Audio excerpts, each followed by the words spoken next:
ஒரு காலத்துல ஒரு கிராமத்துல லக்ஷ்மி பாட்டி அப்படிங்கிற ஒரு பாட்டி ஊர் எல்லையில வாழ்ந்துட்டு இருந்தாங்க. பாட்டியோட புருஷன் போய் 10 வருஷம் ஆச்சு. பிள்ளைங்க யாரும் அவங்கள கவனிக்கிறது இல்ல. அவங்க தனியா தான் வாழ்ந்துகிட்டு இருந்தாங்க. பாட்டி அவங்க வீட்டு வாசல்ல கொஞ்சம் காய்கறிகளை விளைய வச்சுக்கிட்டு இருந்தாங்க. அந்த விளைஞ்ச காய்கறிகளை கொண்டு போய் சந்தையில வித்துதான் வர வருமானத்துல அவங்க வாழ்க்கையை ஏதோ வாழ்ந்துட்டு இருந்தாங்க. ஒரு நாள் காலையில லக்ஷ்மி பாட்டி எழுந்திருச்சு பார்க்கும்போது வெளியில தூறல் வந்துகிட்டு இருந்துச்சு. அந்த சின்ன சின்ன தூறல் பெரிய மழையா மாறி பயங்கரமா மழை பெஞ்சுக்கிட்டு இருந்துச்சு. ஆகாயத்துல இருக்கிற தெரை கிழிஞ்சு போன மாதிரி ஓயாம விடாம மழை கொட்டிக்கிட்டே இருந்துச்சு. ஐயோ, என்னடா மழை இப்படி கொட்டு கொட்டுன்னு கொட்டிக்கிட்டு இருக்கு. இந்த குளிருக்கு எனக்கு சூடா ஏதாவது சாப்பிடணும் போலவே இருக்கு.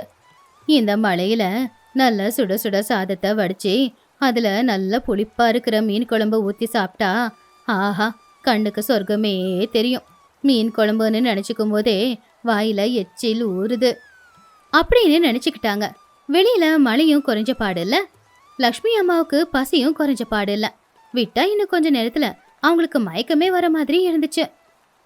செவுத்துல இருந்த புருஷனோட போட்டோவை அவங்க பார்த்து, ஏங்க கேக்குதுங்களா? நீங்க இல்லாம உங்க பொண்டாட்டி எவ்வளோ கஷ்டப்படுறான்னு பார்த்துக்கிட்டு தான் இருக்கீங்களா?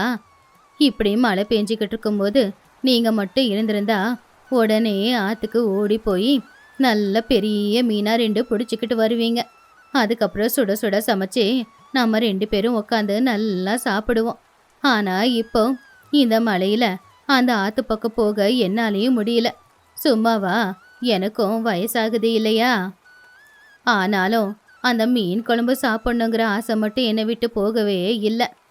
இந்த வயசான காலத்துலயும் நாக்கு உணவா மீன் குழம்பு கேக்குது. என்ன பண்றது, எல்லாம் தலையெழுத்து அப்படின்னு நினைச்சுக்கிட்டு அந்த மழையில மெதுவா குச்சிய ஊனிக்கிட்டு கையில ஒரு கூடைய பிடிச்சுக்கிட்டு வீட்டுக்கு பக்கத்துல போய்கிட்டு இருந்தா கால்வாய்கிட்ட போய் பார்த்தாங்க. மெதுவா அந்த கால்வாய் பக்கத்துல இருக்கிற ஒரு குட்டையில எட்டி பார்க்கும்போது பாட்டி ரொம்பவும் ஆச்சரியப்பட்டாங்க. அந்த சின்ன தண்ணி குட்டையில ஒரு 4-5 சின்ன சின்ன மீனுங்க துள்ளி குதிச்சுக்கிட்டு இருந்துச்சுங்க. அத பார்த்த உடனேயே வாடி போயிருந்த பாட்டியோட முகத்துல இப்போ சந்தோஷம் தெளிவா தெரிஞ்சுது. அட கடவுளே, என் மனசுல இருக்கிற ஆசை அந்த கைலாயத்துல இருக்கிற சிவனோட காதுல விழுந்திருக்குமா என்ன? விழுந்திருக்கும். இல்லனா எனக்கு தோதா இருக்கிற மாதிரி இந்த சின்ன குட்டையில எனக்காக இப்படி சில மீனுகளை அனுப்பி வச்சிருப்பானா அவன்? அப்படின்னு சொல்லி லக்ஷ்மி பாட்டி அவங்க கையில இருக்கிற கூடையை எடுத்து அந்த தண்ணியில விட்டு அதுல இருக்கிற சின்ன சின்ன மீனுங்களை கூடையில நிரப்பிக்கிட்டு அந்த கூடையை பிடிச்சுக்கிட்டு வீட்டுக்கு நடந்து போகும்போது அவங்களுக்கு எது பெரிய புதையல் கிடைச்ச மாதிரி சந்தோஷமா இருந்துச்சு.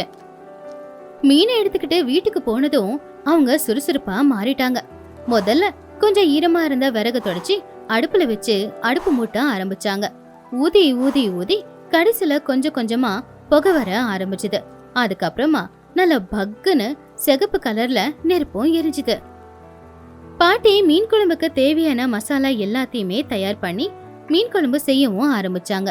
மீன் குழம்பு செய்யும் போது அதோட வாசம் அந்த வீட்டையும் தாண்டி வெளியில இருக்கிற மலையையும் தாண்டி ஊர் முழுக்க பரவ ஆரம்பிச்சுது. அடடா, ஏன் வீடு முழுக்க இன்னைக்கு இந்த மீன் வாசம் தான் நிறைஞ்சே இருக்கு. இந்த வாசம் ஊர் முழுக்க பறிவிடுச்சு.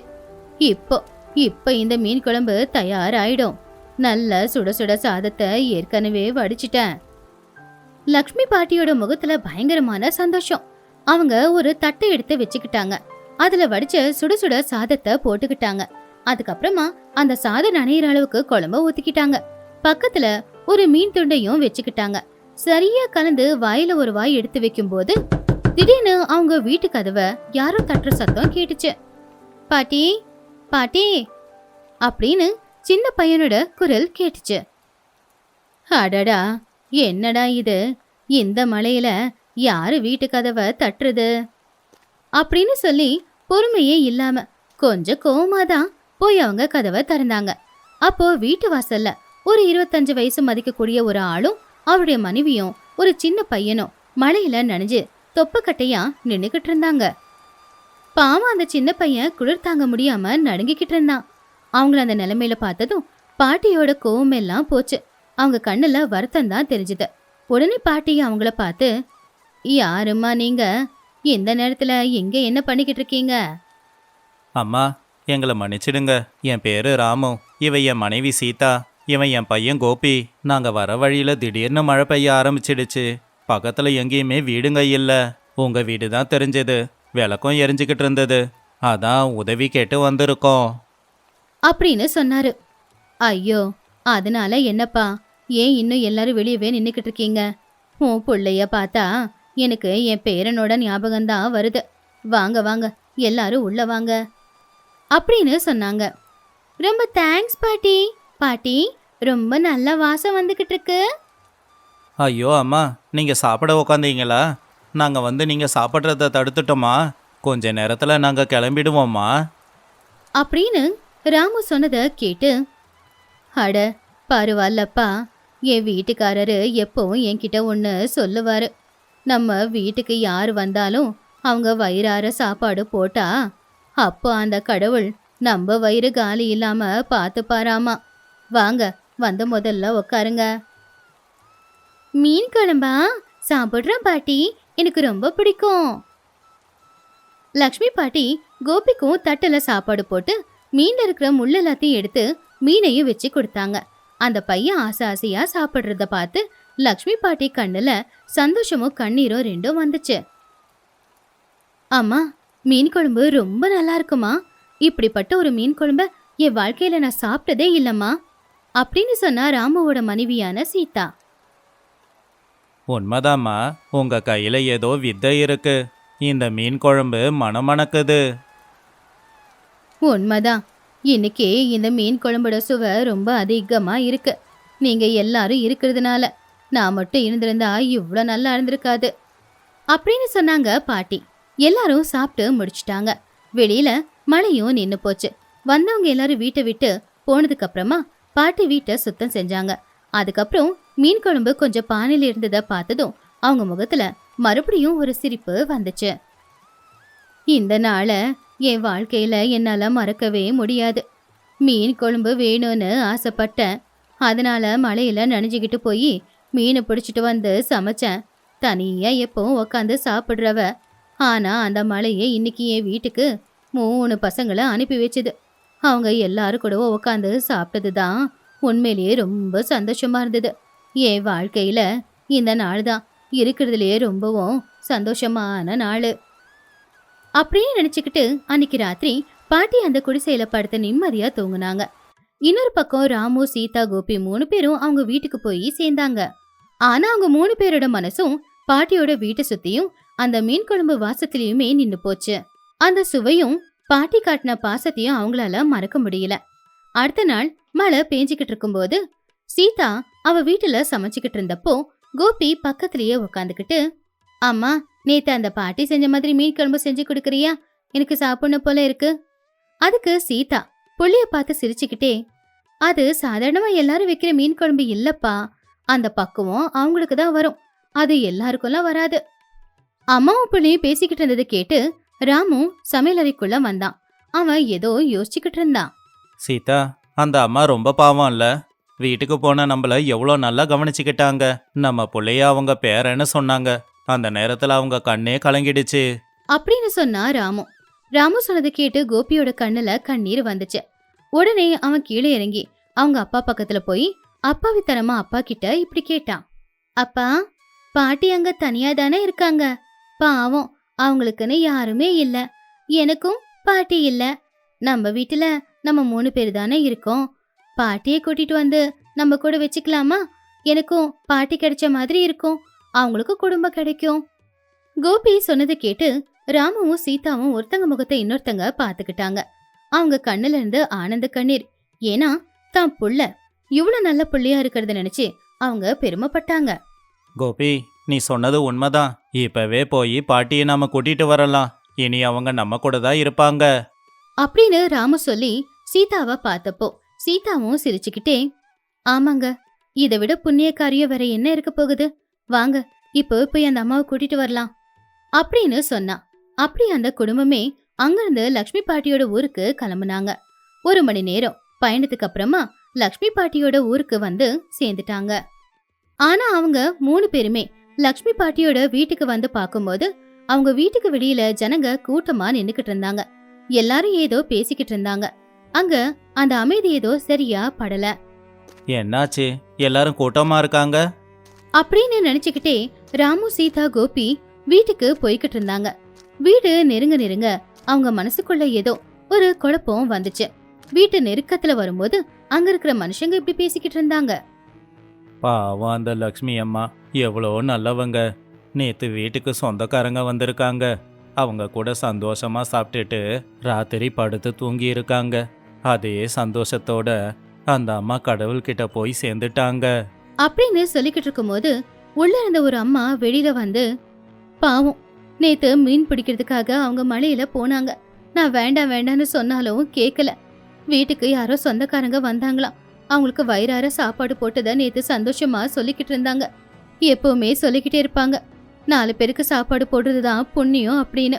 கடவுள் அவங்க ஆசையை நிறைவேற்றிட்டு உசிரை எடுத்துட்டான் போல அப்படின்னு சொல்லி கவலைப்பட்டாங்க.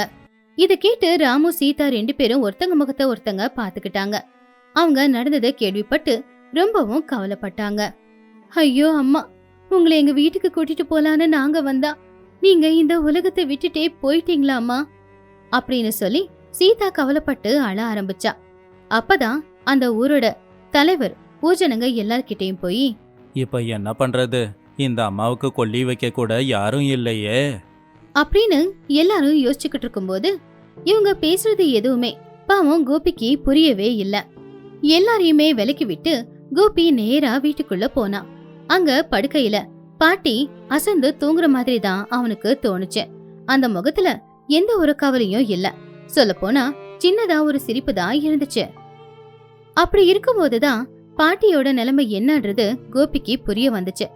அவனால அதை ஏத்துக்கவும் முடியல, அவனால அதை தாங்கிக்கவும் முடியல. உள்ள இருந்த சோகம் அம்புட்டும் வெளியில கொட்டுச்சு. என் பாட்டிக்கு நானே கொல்லி வைக்கிறேன் அப்படின்னு கோபி சொன்னது கேட்டு எல்லாருமே ஆச்சரியமா கோபிய பார்த்தாங்க. அப்போ அந்த ஊரோட தலைவர் கோபி கிட்ட வந்து, யாருப்பா நீ? நீ அவங்க பேரன் இல்லையே, ரத்த சம்பந்தம் இல்லாத நீ எப்படிப்பா கொல்லி வைக்க முடியும் அப்படின்னு கேட்டாரு. அவர் அப்படி கேட்டாரோ இல்லையோ, ஆகாயம் பயங்கரமா அலற மாதிரி மழை கொட்ட ஆரம்பிச்சுது. சின்ன சின்ன தூரெல்லாம் ஆரம்பிச்சு ஒரு நொடியில நேத்து ராத்திரி மழையை ஞாபகப்படுத்துற மாதிரி அடமழை பெஞ்சுது. வெளியில இருந்தவங்க எல்லாருமே மழையில நனையாம இருக்க ஓரமா போய் நின்னுக்கிட்டாங்க. ஆனா ராமு, சீதா, கோபி மட்டும் பாட்டியோட வீட்டு வாசல்லையே தான் நின்னுக்கிட்டு இருந்தாங்க.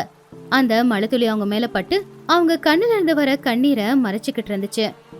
பயங்கரமா பேஞ்சுக்கிட்டு இருந்த மழையில ஜனங்களோட குழப்பத்துக்கு நடுவுல ராமு மனசு விட்டு பேச ஆரம்பிச்சான்.